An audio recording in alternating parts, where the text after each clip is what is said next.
Hello friends, कैसे हैं आप लोग। तो आज हम मैथ्स के कुछ क्वेश्चन को सॉल्व करने जा रहे हैं जो कि आए थे उत्तराखंड डीएलएड एग्ज़ाम में। तो आइए हम शुरू करते हैं, बाकी कोई देर नहीं, सीधे आते हैं हम अपने मैथ्स के क्वेश्चन पे। और ये रहा हमारा पहला क्वेश्चन जो कि है कुछ ऐसा। तो ये क्वेश्चन है, the ratio of the length of rope A to the length of rope B is 3:4. The ratio of the length of rope C to the length of rope B is 7:6. If the length of the longest rope is 84 centimeter, then find the total length of the 3 ropes. अब हिंदी में अगर हम पढ़ना चाहें तो हम हिंदी में भी पढ़ते हैं। रस्सी ए की लंबाई का रस्सी बी की लंबाई से अनुपात 3:4 है। रस्सी सी की लंबाई का रस्सी बी की लंबाई से अनुपात 7:6 है। यदि सबसे लंबी रस्सी की लंबाई 84 सेंटीमीटर या 84 सेंटीमीटर है तो तीनों रस्सियों की कुल लंबाई ज्ञात कीजिए। तो हमें इस क्वेश्चन पे आपकी 3 रस्सियाँ दी हुई है, 3 रोप दे रखी है, ए बी और सी। कितनी दे रखी है हमें, अगर हम लिखना चाहें तो ए बी और सी 3 रस्सियाँ हमें दे रखी हैं। इसमें से हमसे कहा हुआ है कि जो सबसे लंबी रोप है, जो सबसे बड़ी है, वो कितनी है, 84 सेंटीमीटर की। तो लिख देते हैं, लिखने में क्या हर्ज है, जो चीज़ हमें मिली होती है उसको हमें लिख लेना चाहिए। तो longest rope equal to 84 centimetre. तो जो सबसे लंबी रस्सी है वो कितनी सेंटीमीटर, लॉन्गेस्ट जो है 84 सेंटीमीटर की है। उसके बाद हमसे कह रहा है कि ए और बी के बीच में रेशियो है। तो हम लिखते हैं रेशियो ऑफ रोप ए, अच्छा, ratio of rope A to rope B, to rope B, ऐसा हम लिख लेते हैं। तो ये अनुपात कितना है हमारा, ये रेशियो है 3:4 का है। Ratio of rope A to rope B equal to 3:4। इसके बाद देखिए हम क्या करते हैं ना, हम जो रेशियो है इसको मान लेते हैं। Let the ratio be X. जो रेशियो है वो कितना है, एक्स है। तो अगर रेशियो एक्स है तो देखिए हमने क्या कहा, ए और बी के बीच में रेशियो कितना है, 3:4। तो हम कहते हैं length of rope A equal to, length of rope A equal to कितना, 3x।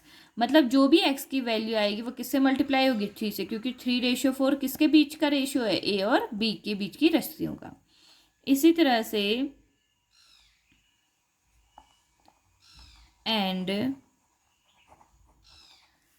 Length of rope B equal to कितना, 4x। तो अब देखिए x की, चाहे मान लीजिए x की वैल्यू 2 आती है, अभी हमने फाइंड नहीं करी है लेकिन हमने माना कि x की वैल्यू 2 आती है, तो मैं x की जगह पे 2 रखूंगी तो कितना हो जाएगा, 3 2 जा 6 होगा। और यहाँ पे मैं x की जगह 2 रखूंगी तो कितना हो जाएगा, 4 2 जा 8। अगर मैंने 2 रखा तो ये 6 आया और ये कितना आया, 8 आया ना, 6 और 8, तो 6 बड़ा कि 8 बड़ा, 8 बड़ा है ना। तो हम एक चीज ये कह सकते हैं कि जो ए और बी में कौन सी रस्सी लंबी है, बी लंबी है। अभी तक हम इस कंक्लूजन में पहुंचे कि ए और बी, जो बी हमारे पास रस्सी है इसमें बी रस्सी लंबी है। तो अगला अगर हम जाएं, नाउ द रेशियो, अब हमें किस रेशियो की बात करनी है, अब हमें बात करनी है सी और बी की, जो 7:6 है। तो लिखते हैं हम, now the ratio of rope C to rope किसके बीच में, बी। तो कितना है इनके बीच में, 7:6। अब इसका भी हम मान लेते हैं कि भाई दोनों में अलग अलग रेशियो है, तो लेट द रेशियो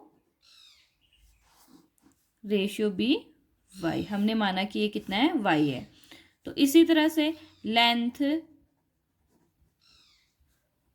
ऑफ रोप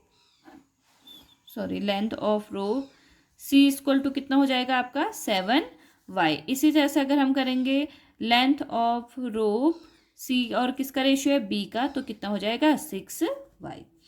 अब मैंने कहा अगर इसी तरह से हम वैल्यू पुट करें y की तो क्या हो जाएगा हमारा, तो वैल्यू हमारी हो जाएगी, अगर 2 यहाँ पे भी हम मान लें तो 7 2 जा 14, 6 2 जा 12, यानी जो सी वाली रोप है ये क्या आ रही है, इसमें बड़ी आ रही है। सी और बी में कौन, देखो सी और बी में कौन बड़ा आ रहा है बी, ए और बी में कौन बड़ा आया था बी, लेकिन बी से भी बड़ा कौन है सी। तो हमने बता रखा था अभी अभी हमने लिखा कि लॉन्गेस्ट रोप कितनी है 84 सेंटीमीटर, तो वो लॉन्गेस्ट रोप कौन सी है सी। तो हम लिख सकते हैं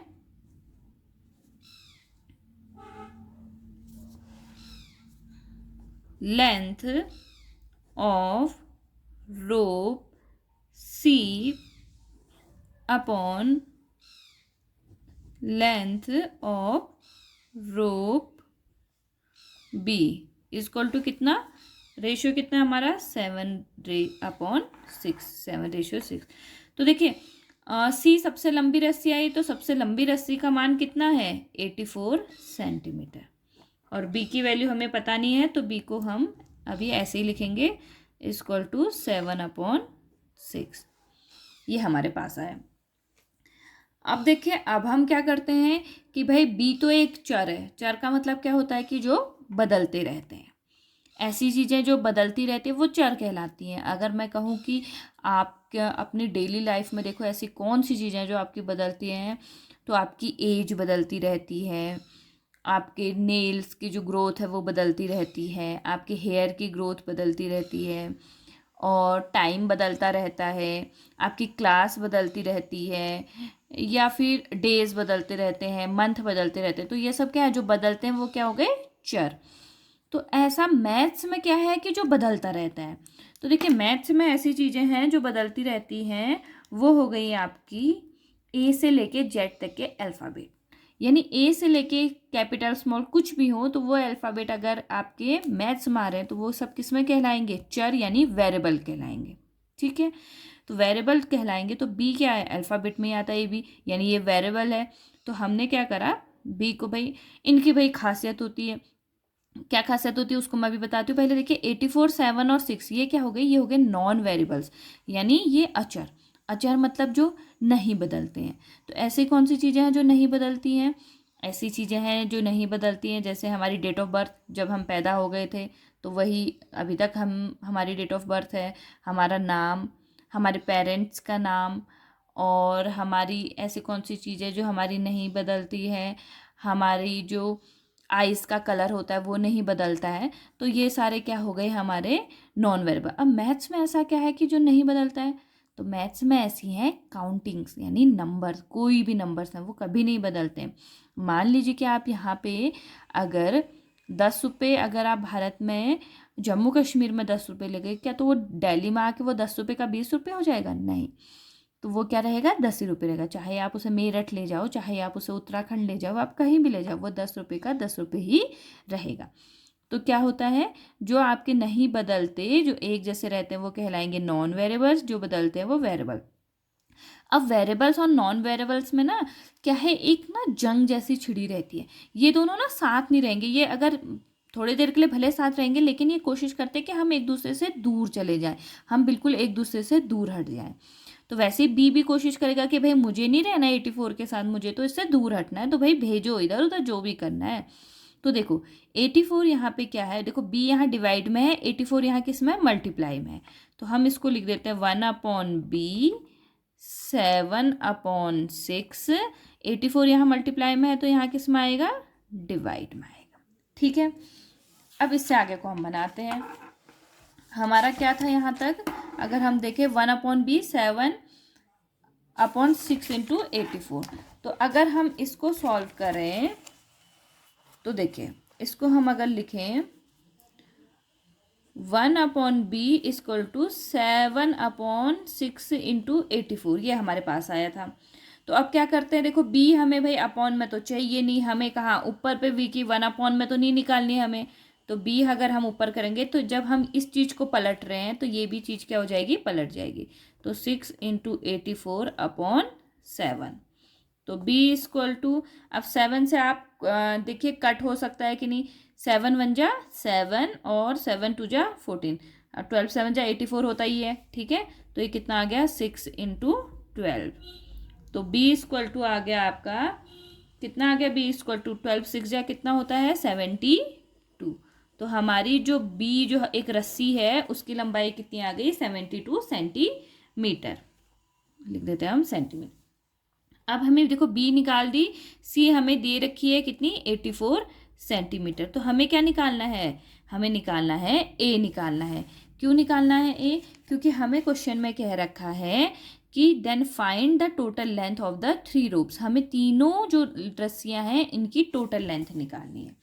तो a हम कैसे निकालेंगे, a हम निकालेंगे length of rope A upon किस किस के बीच में रेशियो था, ए और बी के बीच में, और रोप बी इक्वल टू कितना था 3/4, ये था। तो और ए और बी, देखिए ए तो हमें पता है नहीं तो ए को हम ऐसे ही लिखते हैं, बी हमें पता है, बी कितना है हमारे पास 72, तो ये हमने लिख लिया 3/4। फिर वही वाली जंग कि भाई वेरिएबल कहेगा मुझे नॉन वेरिएबल के साथ नहीं रहना, चर कहेगा मुझे अचर के साथ नहीं रहना, कोई दिक्कत नहीं, हम भी इस चीज़ में माहिर है।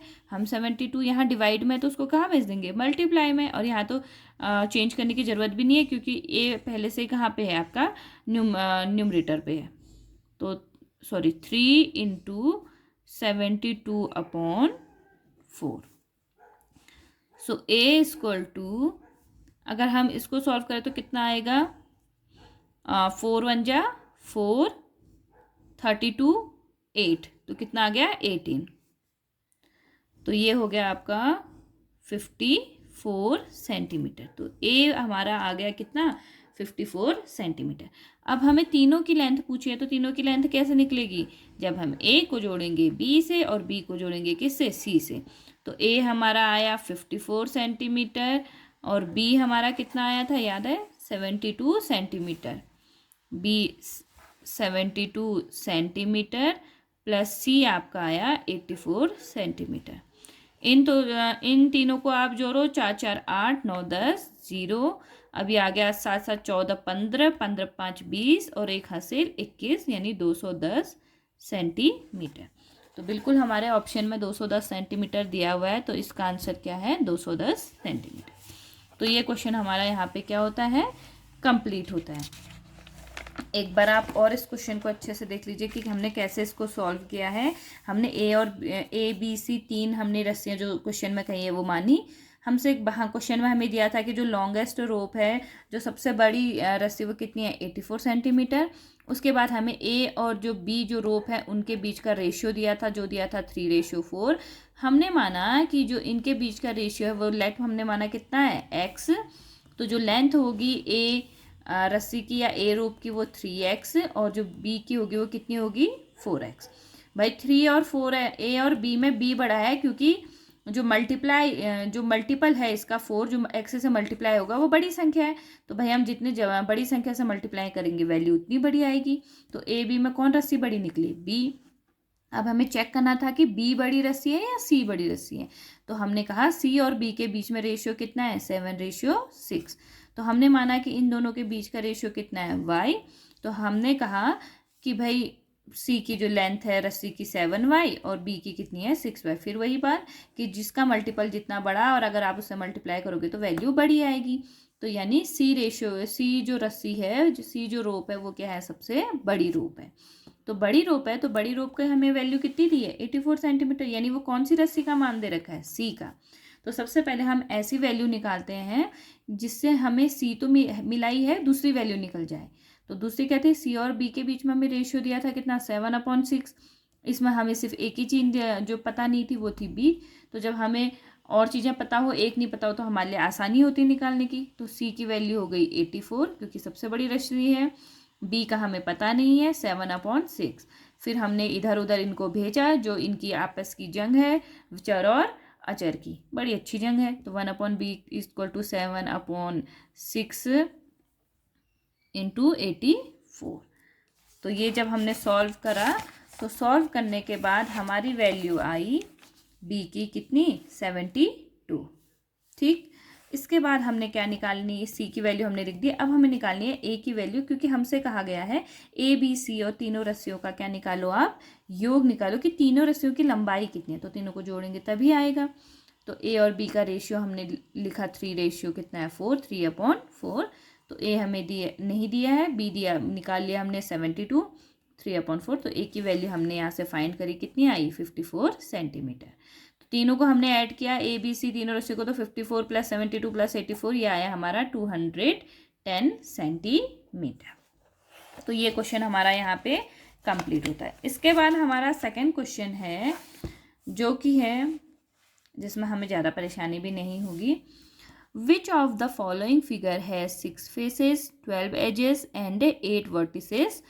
अब हमसे पूछ रहा है कि निम्न में से किस आकृति के 6 फलक, 12 किनारे तथा 8 शीर्ष होते हैं। तो भाई ये हमें पता है किसके होते हैं, क्यूब के होते हैं। यहाँ पे क्यूब बनाया भी हुआ है, आप देख लीजिए। तो काउंट कर लीजिए कि इसके कितने वर्टिसेस हैं, कितने एज हैं, कितने कोने, 2 3 4 5 6 7 8 9 10 11 12, और कितने फेसेस हैं, 1 2 3 4 5 6 फेसेस, और कितने वर्टिसेस हैं, तो 8 वर्टिसेस। तो ये किसका होता है, आपका क्यूब का होता है। ठीक है, तो इस क्वेश्चन को हमें सॉल्व करने की ज़रूरत नहीं थी। अगले क्वेश्चन में हम जाते हैं। अगला क्वेश्चन हमसे कह रहा है the sum of any 3 consecutive odd numbers is 27, then what will be the sum of squares of the first 2 numbers. अब इसको हिंदी में देख लो। किन्हीं 3 क्रमांगत विषम संख्याओं का योगफल 27 है, तो प्रथम 2 संख्याओं के वर्गों का योगफल कितना होगा। सबसे पहले हम जानते हैं कि कॉन्जिक्यूटिव का मतलब क्या होता है, क्रमांगत का मतलब क्या होता है। तो क्रमांगत का मतलब होता है क्रम से आने वाली संख्या, जैसे 1 के बाद 2 आता है, 2 के बाद 3 आता है। आप ऐसे भी समझो कि कभी कभी जो परेशानी हमारे पास लगातार आती है, हम कहते हैं ना एक के बाद एक परेशानी आ गई। तो एक फन वे में आपको समझा रही कि इस तरह से कॉन्जिक्यूटिव होते हैं। तो हमें कह रहा है कि हमें ऐसे 3 संख्याएं लेनी है जो लगातार आती है, लेकिन कैसी लेनी है, विषम संख्याएं लेनी है। और जिनको ऐड करके और जिनको जोड़ के, इन 3 संख्याओं को जोड़ के कह रहा है 27 आ रहा है। तो कह रहा है कि अगर वो 2 संख्याओं का आप वर्ग कर दो ना, उन 2 संख्याओं का स्क्वायर कर दो, उन 2 नंबर्स का स्क्वायर, और उनको जोड़ दो, तो कितना आंसर आएगा। समझे आप क्वेश्चन। 3 कॉन्जिक्यूटिव नंबर्स हैं, ऑड नंबर है वो, उनको जोड़ के 27 आ रहा है, हमें बता दिया। वो कह रहे हैं कि अगर आप पहले के 2 नंबर पता कर लो और उनका स्क्वायर कर दो, और स्क्वायर करने के बाद जोड़ दो, तो आपको क्या मिल जाएगा, आपका आंसर मिल जाएगा। तो ठीक है, हम देखते हैं जैसा क्वेश्चन का है हम उस हिसाब से चलते हैं। तो देखिए, हमें मानने हैं कॉन्जिक्यूटिव नंबर। तो हम मानते हैं first consecutive number equal to कितना मानूं मैं, x। तो फर्स्ट कॉन्जिक्यूटिव नंबर कितना हो गया, x। सेकेंड कॉन्जिक्यूटिव नंबर क्या होगा, सोचो। क्या मैं x+1 मानूं, बिल्कुल नहीं। क्योंकि अगर मैंने x, देखो x एक ऐसा नंबर है जो कि क्या है, ऑड है। क्योंकि भाई x के बाद तो x+1 आना चाहिए ना, जैसे मैंने कहा था। लेकिन x क्या है, एक ऑड नंबर है, विषम संख्या। यानी x की वैल्यू क्या हो सकती है, अगर आंसर भी निकलेगा तो x की वैल्यू 1 3 5 7 यही निकल सकता है, 9। ठीक, लेकिन अगर मैंने सेकेंड कॉन्जिक्यूटिव नंबर मान लो x+1 लिख दिया, तो अगर मैं x की जगह 1 रखूंगी तो यहाँ कितना आ जाएगा, 1 1 2, सेकेंड कॉन्जिक्यूटिव नंबर तो क्या आ जाएगा, इवन आ जाएगा। अगर मैं 3 रखूंगी तो 3+1 4, 5 रखूंगी तो 5+1 6। तो ये तो हमें ऑड मिलेगा ही नहीं ना, तो इसलिए हम इसको x+1 ना लेके क्या लेते हैं, x+2 सेकेंड कॉन्जिक्यूटिव। इसी तरह से आपका third consecutive number equal to कितना हो जाएगा, ये हो जाएगा आपका x+4। वही x+3 इसलिए नहीं रख सकते। तो ये हमें 3 कंसेक्यूटिव नंबर मिले। इसके बाद हमसे क्वेश्चन में कह रखा है कि इनका जो ऑड नंबर है, जो कंसेक्यूटिव ऑड नंबर है, इनका सम 27 है। तो ठीक है, हम भी कर देते हैं, x+x+2 +x+4 इनको प्लस करके 27 आ रहा है। ठीक, ये क्वेश्चन जिसने हमें दिया है उनका कहना है। तो अब हम ऐड करते हैं, 1x 2x, कितने x हो गए, 3x। 3x प्लस 4 में 2 प्लस करेंगे कितना आएगा, 6 = 27। मैंने फिर से वही कहा कि वेरिएबल और नॉन वेरिएबल के बीच में जंग छिड़ेगी। भाई 3x कहेगा मुझे नहीं रहना 6 के पास, हटो यहाँ से जाओ। तो भाई 6x भी क्यों रहेगा, 6x कहेगा ठीक है मैं जा रहा हूँ, मैं भी नॉन वेरिएबल के पास जाता हूँ, तो वो 27 के पास जाएगा। लेकिन जब हम किसी के जब हम कोई चीज़ कहीं से छोड़ के जाते हैं तो वहाँ की हम कोशिश करते हैं कि सारी चीज़ें हम छोड़ दें, करते हैं कि नहीं करते हैं कोशिश। तो उसी तरह से 6 भी क्या करता है ना, जब अपना घर छोड़ के दूसरे के घर पे जाता है तो अपनी सारी चीज़ें छोड़ जाता है। वैसे भी आप जनरली समझो कि जब आप किसी के घर पे जाते हो तो आप उन्हीं के घर का खाना यूज़ करते हो, उन्हीं के घर का बेड यूज़ करते हो, सब चीज़ करते हो कि नहीं करते हो। अपनी चीज़ें आप घर पे छोड़ के आते हो। तो ऐसे ही +6 से यहाँ अपना प्लस का साइन छोड़ेगा तो यहाँ किस में आ जाएगा वो -6 में। तो 3x इक्वल टू 27 में से आप 6 माइनस करेंगे कितना आएगा 21, 7 में से 6 1 2 का 2। अब भाई वही 3 और x के बीच में, अब x कहेगा भाई मैंने ना 6 को भगा दिया तो तुम क्या चीज़ हो, तुम भी यहाँ से जाओ। तो 3 भी यहाँ से कहेगा ठीक है मैं जा रहा हूँ, 21 के पास जाएगा। लेकिन 3 यहाँ पे मल्टीप्लाई में तो किस में जाएगा, डिवाइड में। तो डिवाइड में जाएगा तो अब टेबल पढ़ो, 3 7 जा 21। तो x की वैल्यू कितनी आई 7। मैंने कहा था ना x का नंबर 1 3 5 7 में से कुछ आएगा, तो x कितना आ गया 7। तो फर्स्ट कंसेक्यूटिव नंबर 7। सेकंड क्या माना था हमने x + 2, तो 7 + 2 इक्वल टू कितना 9, सेकंड कंसेक्यूटिव। थर्ड हमने क्या माना था x + 4, तो यानी 7, x की जगह पे 7 + 4 कितना आ जाएगा 11। तो हमारे पास जो 3 कॉन्जिक्यूटिव नंबर आए वो क्या है 7 9 11। आगे हमारे पास जिनको ऐड करके 27 आ रहा है, आप चेक भी कर लें। 11 + 7 कितना हो जाएगा 18, 18 + 9 कितना हो जाएगा 27। तो इसके बाद हमसे कह रहा है then what will be the sum of the square of the first 2 number. जो फर्स्ट 2 नंबर है हमारे पास कौन है 7 और 9, इनका आप स्क्वायर करोगे और ऐड कर दोगे तो कितना आंसर आएगा। तो ठीक है हम कर देते हैं। हमने करा 7 का स्क्वायर और ऐड करना है 9 का स्क्वायर। दो ही संख्याओं का कह रहा है, तीनों का नहीं कह रहा है। तो 7 का कितना होता है 7 7 जा 49 और 9 का होता है 9 9 जा 81। अब इसको हम ऐड करते हैं, 9 में 1 ऐड करा कितना आया 10 कैरी 1, और 8 में 4 प्लस करा तो कितना आया 8 9 10 11 12 12 और 1 कैरी कितना 13। तो आंसर कितना आ गया 130। तो ये हमारा आंसर हो गया 130। ठीक है, सिंपल क्वेश्चन था, ज़्यादा कोई इसमें दिक्कत नहीं थी। एक बार आपको देखना है तो आप इसको देख लीजिए। बस 3 कॉन्जिक्यूटिव नंबर हमें लेने हैं, x + 2 x + 4 यहाँ पे ध्यान देना है। और इसके बाद इनको जैसा क्वेश्चन में कहा वैसे ऐड करके 27 x की वैल्यू हमें फाइंड करनी है। जैसे ही x की वैल्यू फाइंड होती है तो हमें अपने आप first consecutive second consecutive first consecutive second consecutive third consecutive number मिल जाएंगे। उसके बाद फर्स्ट और सेकंड का स्क्वायर करके उनको ऐड कर देना। ठीक, अगला हमसे क्वेश्चन कह रहा है a number when divided by 112 leaves a remainder of 60. If that number is divided by 16, what will be the remainder? यानी किसी संख्या में 112 से भाग देने पर 60 शेष रह जाता है। यदि उस संख्या में 16 से भाग दिया जाए तो शेष क्या होगा। तो कह रहा है कि कोई संख्या है उसको आप 112 से भाग देते हो तो 60 शेषफल आता है। अगर उसी संख्या को if that number is divided by 60, उसी संख्या को आप 16 से भाग दोगे तब आपका रिमाइंडर कितना आएगा कह रहा है। ठीक है, तो इसको हम बनाने की कोशिश करते हैं।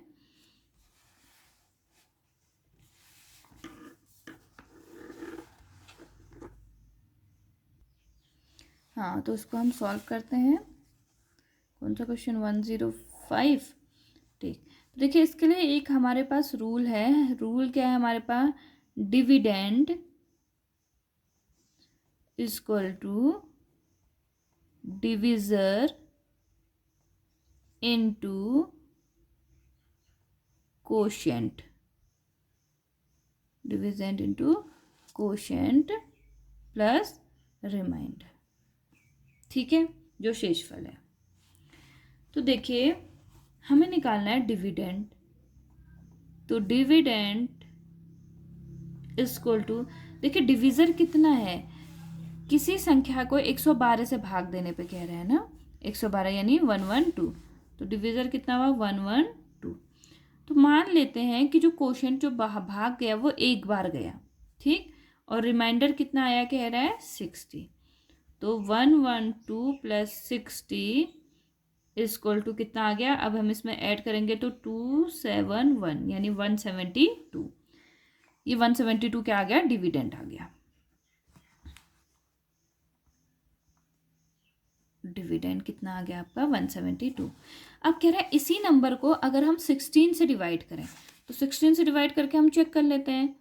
हम क्या करेंगे, इसको 172 को किससे डिवाइड करेंगे, 16 से। तो चेक करते हैं कि भाई रिमाइंडर कितना आ रहा है। मैं पूरा ओपन करके जैसे बच्चे करते हैं ऐसे करते हो। 16 1 जा 16, 7 में से 6 1 और कितना 2, तो कितना रिमाइंडर आया आपका 12। तो इसका आंसर कितना हो गया 12। ठीक है, इसके बाद हम नेक्स्ट क्वेश्चन करते हैं। नेक्स्ट क्वेश्चन है हमारे पास, the sum of the common prime factor of 168 and 315 is, यानी 168 और 315 के उभयनिष्ठ अभाज्य गुणनखंडों का योग है। तो हमें पहले इसमें गुणनखंड करने हैं और फिर उनका योग निकालना है। तो देखिए हम निकालते हैं 168 के क्या गुणनखंड। तो गुणनखंड निकालते हैं तो 2 अट्ठे 16, 2 चक्को 8, 2 चक्को 8, 2 दूना 4, 2 दूना 4, 2 एकम 2, 3 सत्ते 21, 7 एकम 7, ये आया।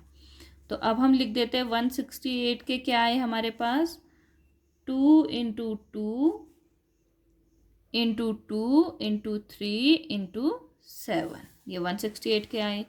इसके बाद हमें लेना है किसके, 315 की। तो ठीक है, हम किसके करते हैं अब, 315 की। तो देखते हैं 3 1 जा 3, यहाँ पे 0, 3 5 जा 15, फिर 5 से जाएगा 5 2 जा 10, 5 1 जा 5, फिर 3 से 3 7 जा, अच्छा हाँ 3 से पहले भी चला 21, फिर 7 1 जा 7। तो अब हमारे पास 315 के आए 3 इंटू 5 इंटू 3 इंटू 7। ये अब हमें क्या निकालना है, इसके कॉमन फैक्टर। तो इसके कॉमन फैक्टर कौन कौन से हैं देखते हैं हम। कॉमन फैक्टर का मतलब जो दोनों में है। तो दोनों में देखो, यहाँ 2 है, यहाँ 2 नहीं है, यहाँ 2 नहीं है, यहाँ 3 है, यहाँ 3 जरूर है। तो एक कॉमन फैक्टर हमें 3 मिल गया और एक क्या मिल गया 7, 3 और 7, ये दोनों में क्या है, कॉमन है। इसके बाद हमसे कह रहा है the sum of the common prime factor. अब कॉमन प्राइम फैक्टर कह रहा है तो इनका सम कह रहा है। तो 3 और 7 का सम कितना होगा, अगर हम इनको ऐड करेंगे, 3 में 7 ऐड करोगे तो कितना आ जाएगा 10। बस यही हमारा आंसर था। तो इसका आंसर कितना हो जाएगा 10 हो जाएगा। देखिए इस क्वेश्चन में हमसे कह रखा था कि 168 और 315 के उभयनिष्ठ अभाज्य गुणनखंडों का योग लिखिए। उभयनिष्ठ होने चाहिए और अभाज्य होने चाहिए। तो हमने 168 का पहले क्या करा, फैक्टराइजेशन करा, गुणनखंड करा, और 315 यानी 315 का भी हमने क्या करा, फैक्टराइजेशन या गुणनखंड करा। तो इसके जो आए हमारे मल्टीपल 2 इंटू 2 3 7, ठीक है, जो फैक्टर हमारे आए, और इसके आए हमारे 3 5 3 7। तो इसके बाद हमारे कॉमन जो फैक्टर आए वो आए आपके कितने, 3 और 7। तो इन दोनों को हमने क्या कर दिया प्लस, क्योंकि कॉमन फैक्टर का ही हमसे सम कह रहा है। तो आंसर कितना आ गया 10। अब हम नेक्स्ट क्वेश्चन पे आते हैं। नेक्स्ट क्वेश्चन हमारे पास है, 2 corner of the napkin are folded as shown in figure. Find the area of the napkin when it is unfolded. यानी एक नैपकिन के 2 कोनों को चित्रानुसार मोड़ा गया है, नैपकिन को खोलने पर उसका क्षेत्रफल ज्ञात कीजिए। देखिए ये क्वेश्चन है बड़ा सिंपल, हमें बस ना इसको इमेजिन करना है। आपने जो अपनी हैंकी देखी होगी, रियल नैपकिन जो देखा होगा, देखिए उसके दोनों कोनों को फोल्ड कर रखा है। तो जब अगर मैं ये कोना खोल दूं तो ये वाली जो लाइन है ये ऐसे यहाँ को जाएगी कि नहीं जाएगी। ये वाली लाइन अगर मैं इसको खोल दूं तो ये वाली लाइन ऐसे जाएगी, और जो ये वाली लाइन है ये कैसे जाएगी, ऐसे जाएगी। तो ये वाली लाइन कितनी हो जाएगी, 4 सेंटीमीटर हो गई। ये वाली लाइन 4 सेंटीमीटर। अगर ये रियल में नैपकिन इस तरह से है।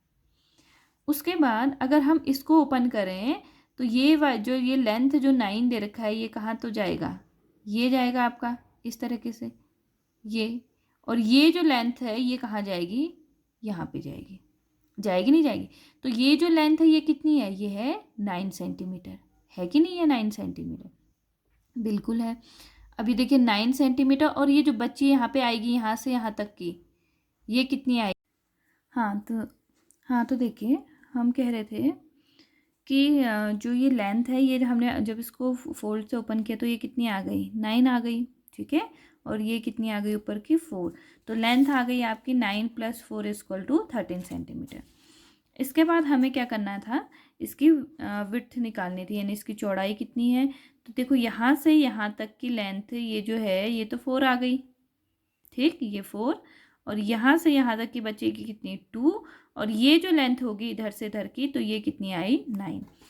तो इस वजह से हमारी जो विड्थ आई वो आई आपकी 9 + 2 + 4 = कितना, 9, 10, 11 और 15, इतना 15 सेंटीमीटर। अब हमें निकालना है कि नैपकिन को खोलने पर उसका क्षेत्रफल कितना होगा, यानी हमें एरिया निकालना है। तो जब नैपकिन ओपन लेंथ और ब्रेथ हमें मिल चुकी है, तो एरिया, ये एक रेक्टेंगल है, तो एरिया ऑफ नैपकिन, रेक्टेंगल के शेप में तो क्या हो जाएगा, लेंथ इंटू ब्रेथ। तो लेंथ हमारी कितनी है 13, और विड्थ हमारी विड्थ कितनी है 15। तो 13 × 15 को हम मल्टीप्लाई करेंगे, तो 13 × 15 195 सेंटीमीटर स्क्वायर, क्योंकि ये भी सेंटीमीटर में ये भी सेंटीमीटर में, ठीक है। तो हमारा ये आंसर आ गया कितना, 195 सेंटीमीटर स्क्वायर। तो इसका आंसर आ गया 195 सेंटीमीटर स्क्वायर। आज हम यहीं तक के क्वेश्चनों को कंप्लीट करते हैं। इससे आगे के क्वेश्चनों को हम नेक्स्ट वीडियो में करेंगे, क्योंकि वीडियो काफ़ी लंबी बन चुकी है। अगर इसमें आपको कोई दिक्कत या कुछ आपको समझ में नहीं आया, या कोई प्रॉब्लम, या आपको कोई और चीज़ आपको मुझे बतानी है, तो आप कमेंट सेक्शन पे मुझे ज़रूर बताइएगा। तब तक फिर मिलते हैं, तो देखते रहिएगा टीचिंग लाइन। तब तक के लिए बाय बाय, थैंक यू।